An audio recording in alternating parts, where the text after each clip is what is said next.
Halo semua, salam penuh semangat. Kita bertemu lagi untuk membahas materi tentang pengertian gaya dan macam-macam gaya. Ayo langsung kita mulai.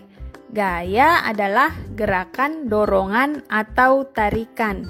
Ingat kan ketika kalian sedang rebutan mainan misalnya dengan kakak atau adik. Nah, di situ ada tarikan dan dorongan.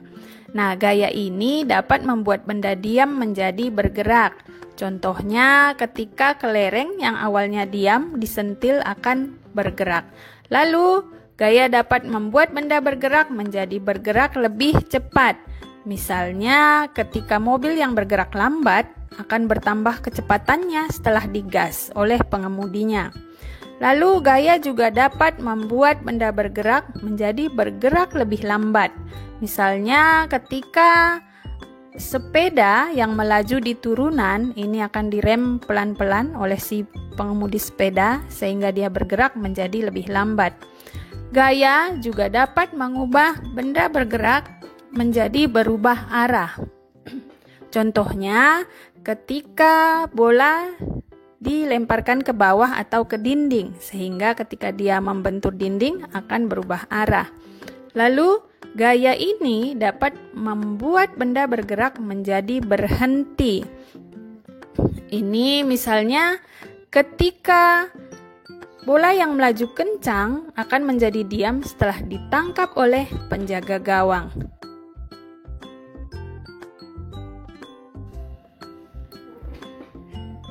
Lalu gaya dapat mengubah bentuk benda. Contohnya pada plastisin dibentuk menjadi mobil-mobilan atau tanah liat dibentuk menjadi keramik.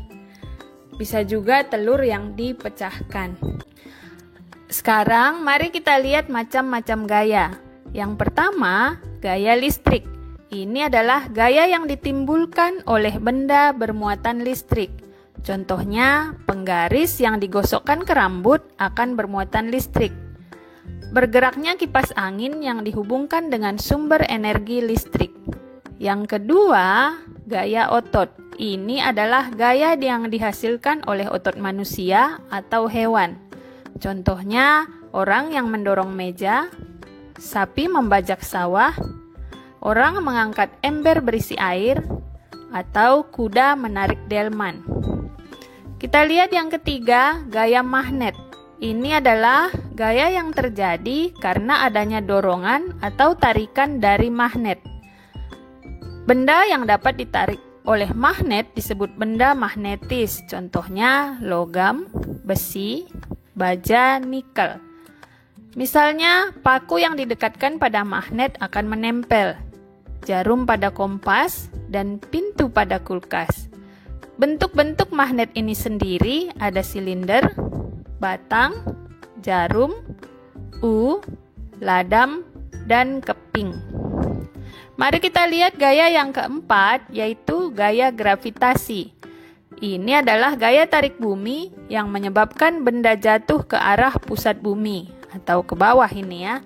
Contohnya, apel yang jatuh dari pohon, daun yang jatuh tertiup angin, orang yang melakukan terjun payung, atau bola yang dilempar ke atas akan kembali jatuh ke lantai atau ke bawah.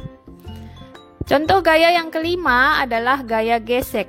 Ini adalah gaya yang ditimbulkan akibat permukaan dua benda yang saling bersentuhan. Contohnya, kain pel yang bersentuhan dengan lantai, gesekan antara penghapus dengan kertas, kaki meja yang digeser bersentuhan dengan lantai, atau sepatu dengan lantai. Mari kita lihat jenis gaya yang keenam adalah gaya pegas. Ini adalah gaya memantul suatu pegas untuk kembali ke posisi semula atau bentuk semula. Contohnya, per pada pulpen, ketapel, karet gelang, busur panah, dan shockbreaker motor. Kita bisa melihat benda berbentuk spiral yang terbuat dari logam, ini mempunyai sifat yang elastis. Demikian pembahasan kita kali ini. Terima kasih, ingat untuk tetap semangat ya.